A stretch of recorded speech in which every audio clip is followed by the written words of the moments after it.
भगवान महावीर जीवन यात्रा। भगवान महावीर जीवन यात्रा में आपने श्रवण किया कि किस प्रकार से साधना काल का दूसरा वर्ष प्रारंभ हुआ और प्रभु जो है विहार करते हुए जा रहे हैं। मार्ग में नदी आई है, नदी को पार करने के लिए नौका का प्रयोग किया और आगे बढ़े। उत्तर वाचाला से श्वेतांबिका नगरी पहुँचे। राजा प्रदेशी ने प्रभु का अभिनंदन किया। श्वेतांबिका नगरी से विहार करके सुरभिपुर नगर जा रहे थे तो मार्ग में फिर बीच में गंगा नदी आई। गंगा नदी को पार करने के लिए फिर प्रभु ने एक बार पुनः नौका का प्रयोग किया। जैसे ही नौका में सभी विराजमान हुए और नौका चलने लगी, वैसे ही दाहिनी ओर उल्लू का स्वर सुनाई दिया। निमित्तज्ञ बैठा था, खेमिल निमित्तज्ञ उस नौका में। उसने भविष्यवाणी की कि सभी जो है अपने अपने स्थान पर स्थिरता से बैठना, क्योंकि कोई ना कोई उपद्रव अवश्य होने ही वाला है।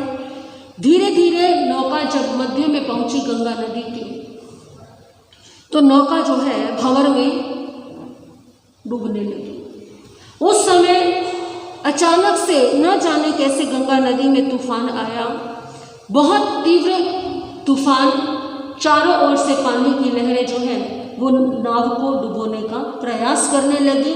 सब जो है भयभीत होने लगे, लेकिन श्रवण वर्धमान उस नौका में ध्यान मग्न है, शांति से बैठे हुए हैं।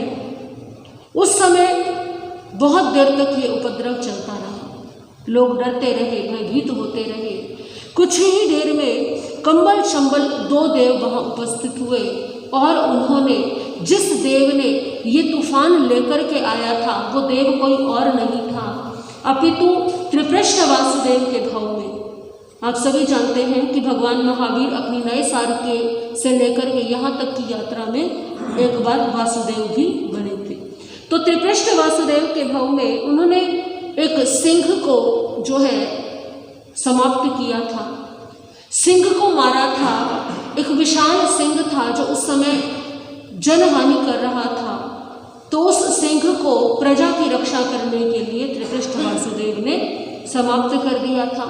तो उस सिंह का जब मरण हुआ तो जो त्रिपृष्ठ वासुदेव के सारथी थे, तो सारथी ने उस अंत समय में मृत्यु की शैया पर अंतिम सांसें गिनते हुए उस सिंह को शांति प्रदान की कि तुम शांत हो जाओ, तुमने मृत्यु का वर्ण किया है लड़ते हुए, तुम राजा हो जंगल के और तुम्हें जिसने पराजित किया है वो बड़ा शूरवीर है।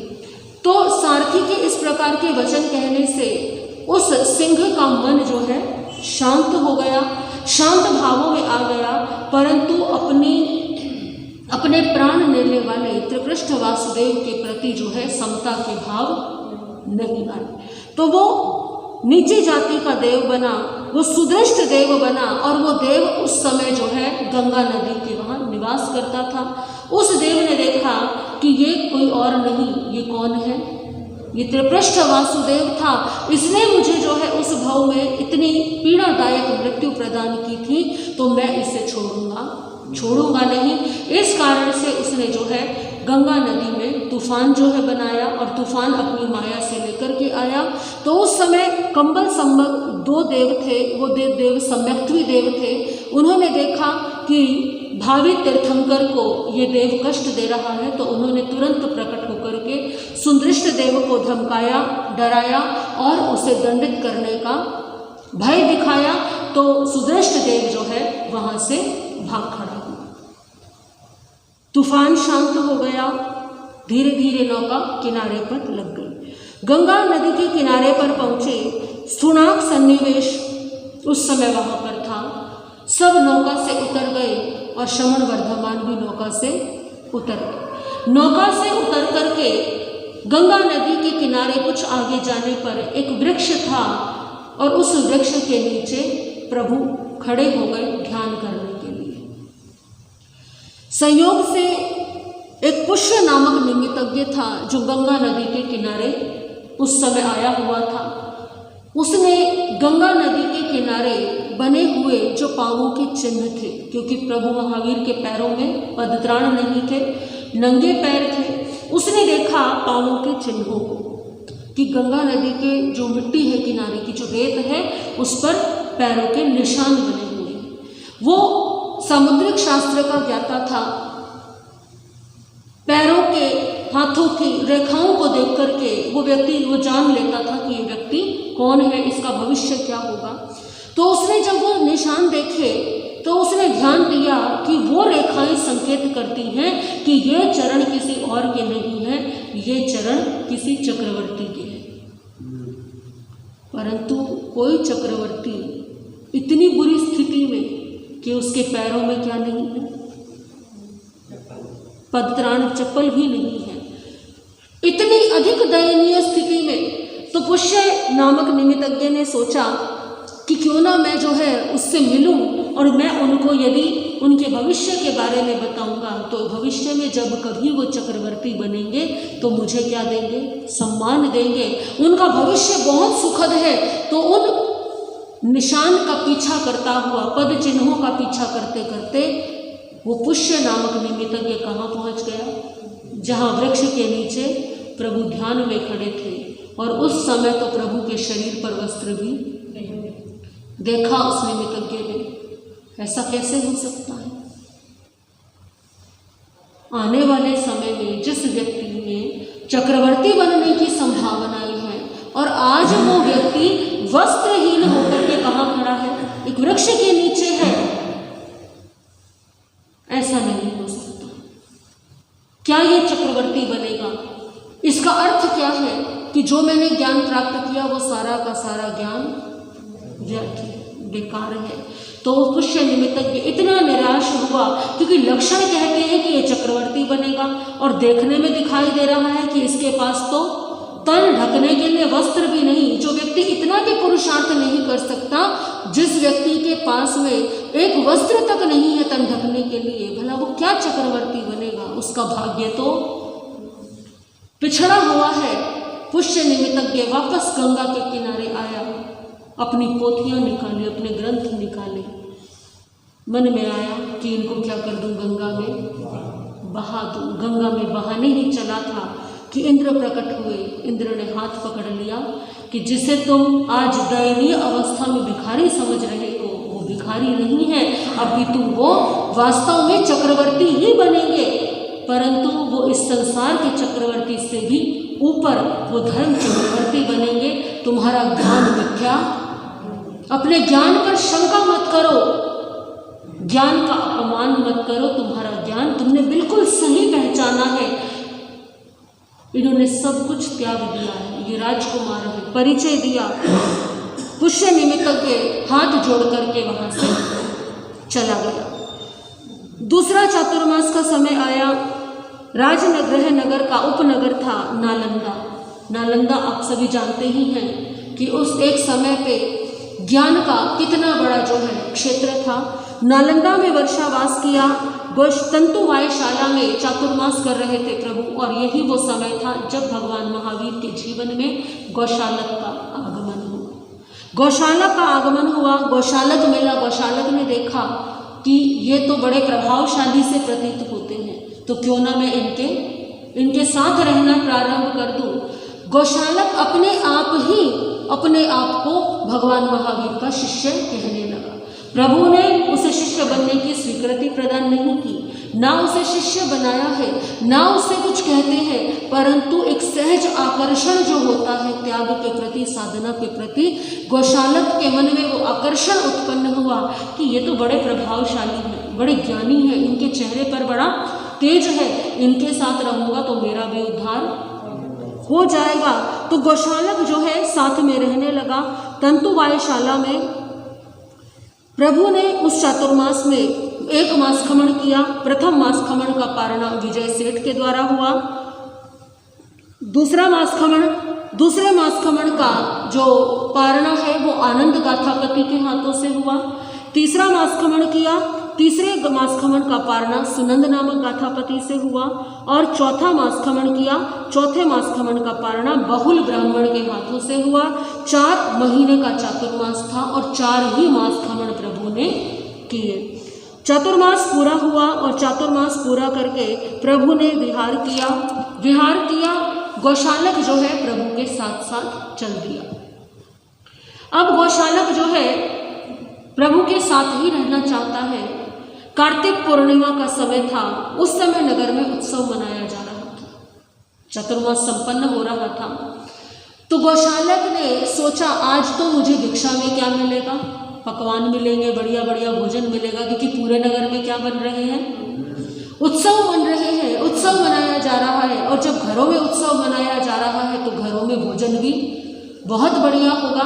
तो गौशालक ने प्रभु से कहा कि आज तो मैं क्या खाऊंगा, बढ़िया बढ़िया पकवान खाऊंगा, आज तो मैं बढ़िया बढ़िया भोजन करूंगा, आज तो मुझे खीर मिलेगी, ऐसा ऐसा भोजन मिलेगा। तो उस समय गौशालक को प्रभु ने कहा कि आज तुम्हें पकवान नहीं मिलेंगे, क्या मिलेगा, खट्टी छाछ मिलेगी, बासी भात मिलेंगे और दक्षिणा में खोटा रुपया मिलेगा। गौशालक जो है भगवान की वाणी को मिथ्या सिद्ध करने के लिए चल पड़ा, क्योंकि उसका स्वभाव ही ऐसा था, उसे कोई कार्य करने से रोका जाए तो उसे वही कार्य करना है। तो चला भिक्षा लेने के लिए। संयोग से जिस समय वो भिक्षा के लिए गया तो किसी के यहाँ भी भोजन तैयार ही नहीं था।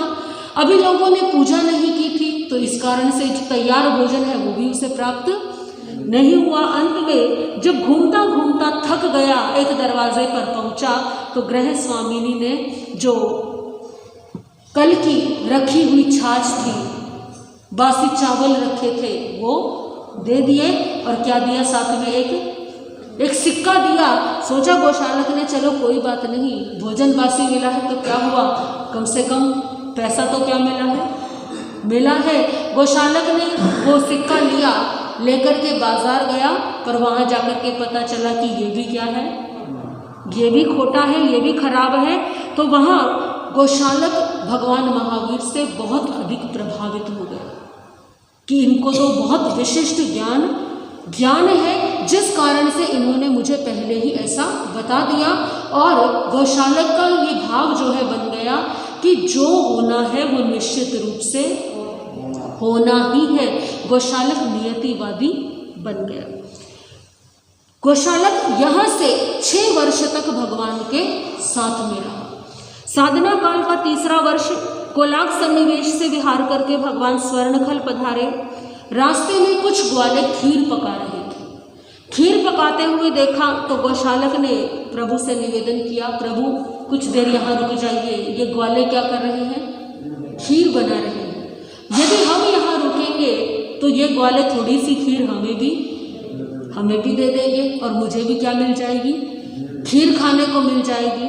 तो प्रभु ने, गौशालक ने रुकने का जो है निवेदन किया, परंतु प्रभु ने कहा यहाँ रुकना व्यर्थ है, ये खीर पकने वाली नहीं है, ये खीर पकेगी नहीं, क्योंकि ये हांडी क्या हो जाएगी, ये फूट जाएगी, खीर धूल में मिल जाएगी, खीर किसी को भी प्राप्त नहीं होगी। भगवान तो आगे चले गए। गौशालक ने सोचा अच्छा ऐसा कैसे हो सकता है, मैं तो यहीं बैठ कर के रुकूंगा, देखूंगा और मैं इंतज़ार करूंगा कि ये हांडी फूटती है या, और अगर उन्होंने कहा है तो हांडी फूटेगी। तो गौशालक जो है वहाँ ग्वालों के पास जा कर के बैठ गया। अब गौशालक ने देखा ग्वाले हांडी में खीर पका रहे हैं, इंतज़ार कर रहे हैं। अब गौशालक की जीभा पर उसका नियंत्रण, न रसना पर नियंत्रण है और न उसकी जीवा पर नियंत्रण है। तो खीर बना रहे हैं सब, तो गौशालक से शांति से बैठा नहीं गया।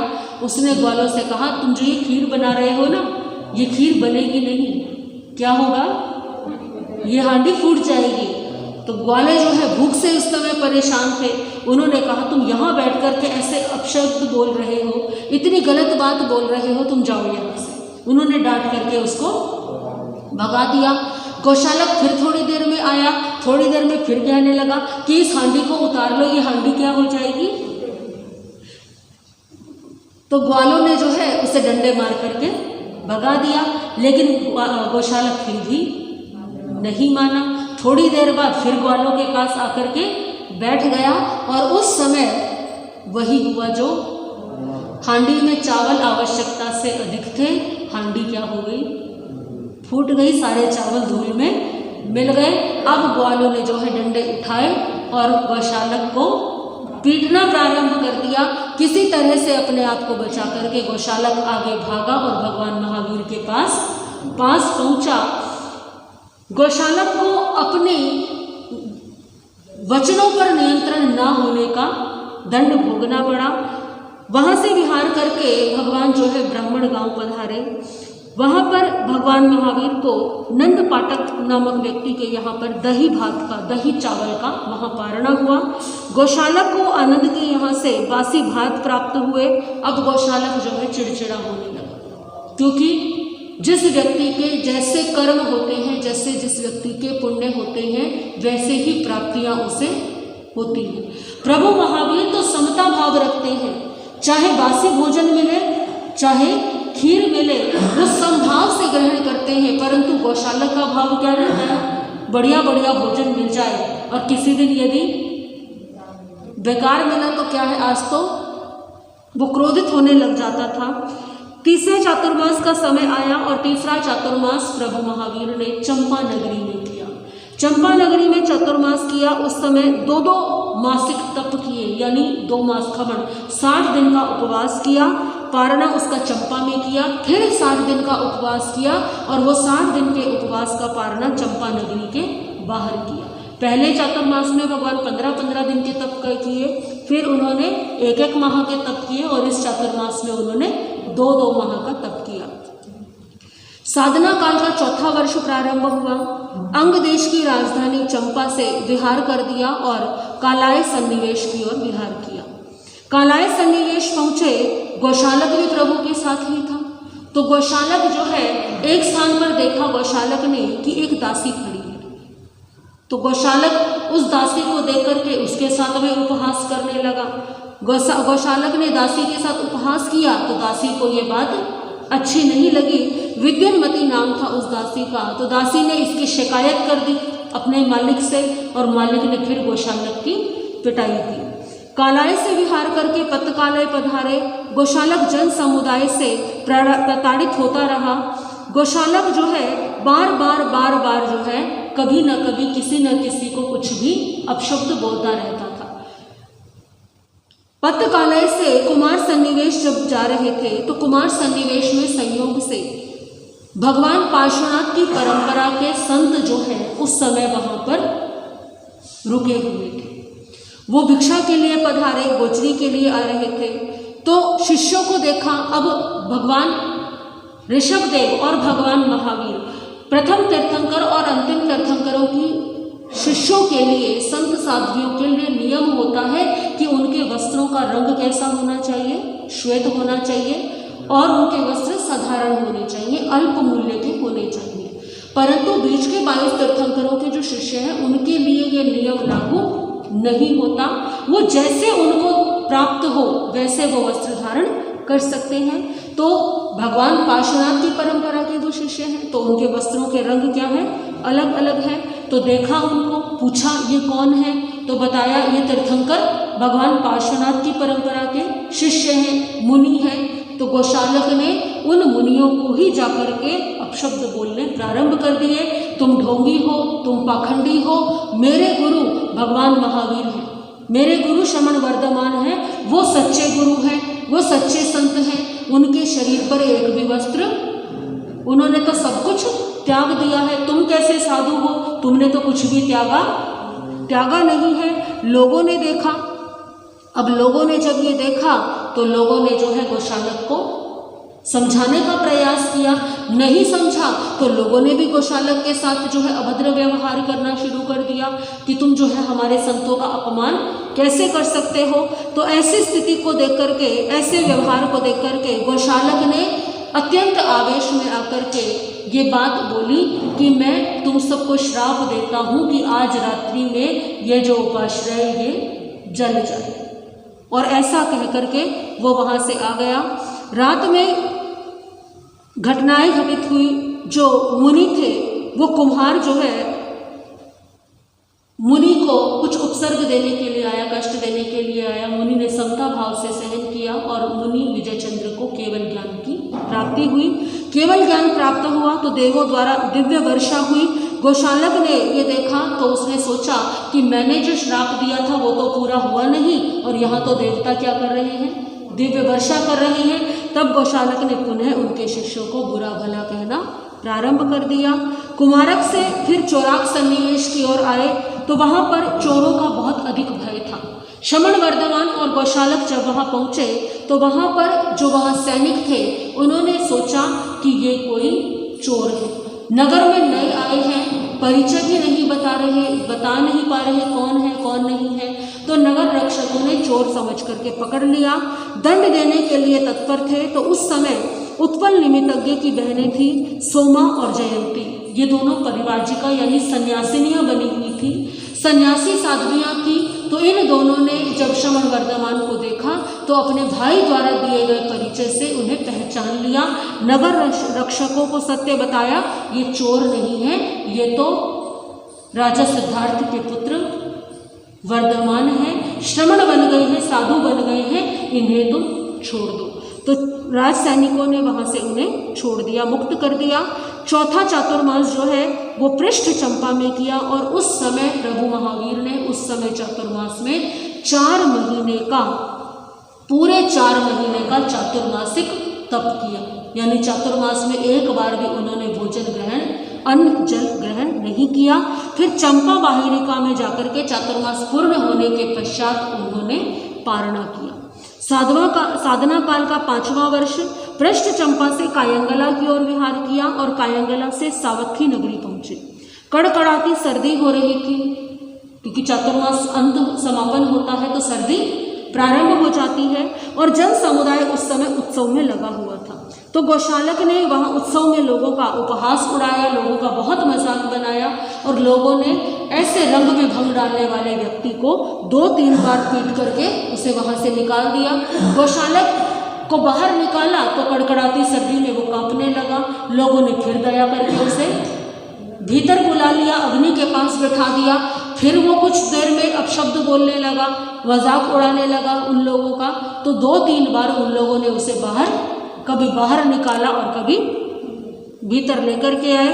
वहाँ से विहार करके भगवान श्रावस्ती नगरी पधारे। श्रावस्ती नगरी में जो है घटनाएं कुछ घटित हुई। क्या घटनाएं घटित हुई, किस प्रकार का प्रभु महावीर का, क्योंकि अभी जो है साधना काल का कौन सा वर्ष है, ये साधना काल का 5वां वर्ष है।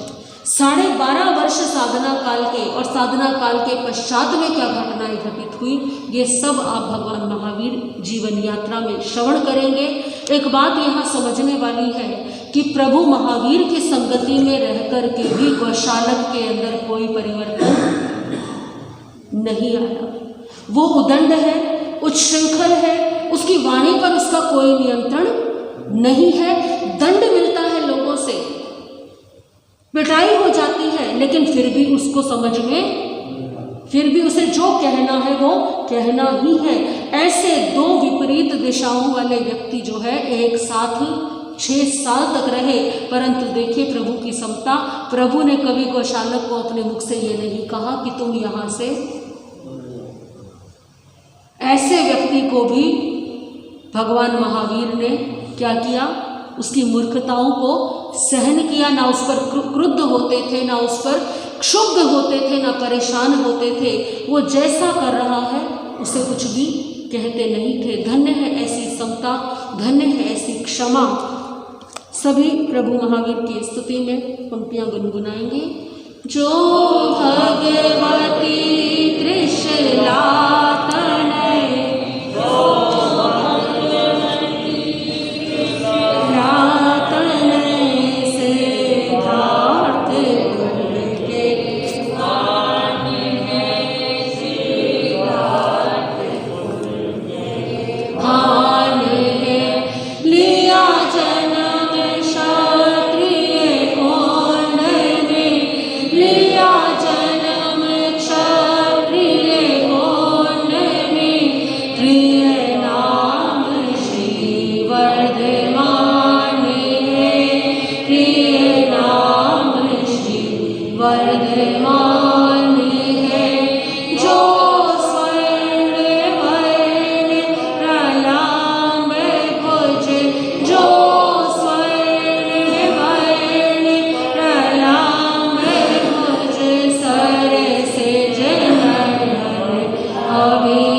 प्रणाम है मेरा सदा प्रणाम है।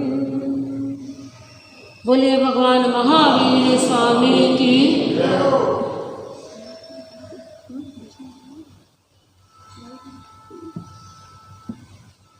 परम पूज्य महासाध्वी श्री संयम प्रभा जी महाराज अपने एक भजन से सभी को लाभान्वित करेंगे।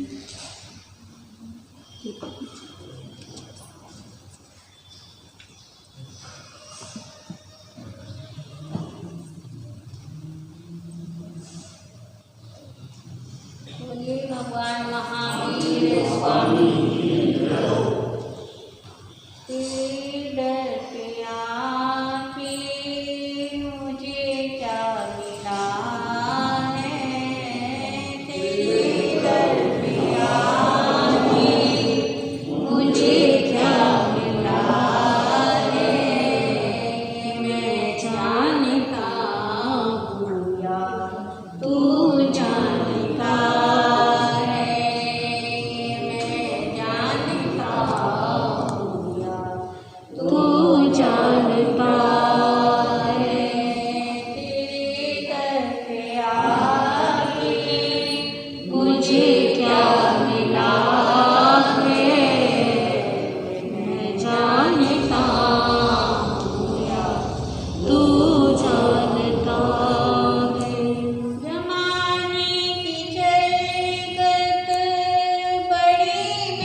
किससे कैसा शिकवा गिरा है, मैं जानता हूँ या तू जानता है, मैं जानता हूँ या तू जानता है।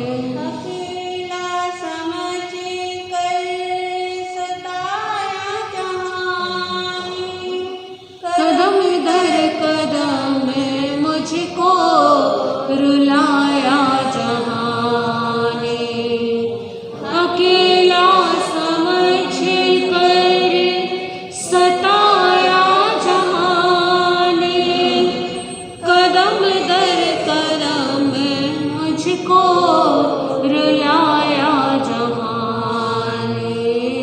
कैसे हंसी का ये कमल खिला है, कैसे हंसी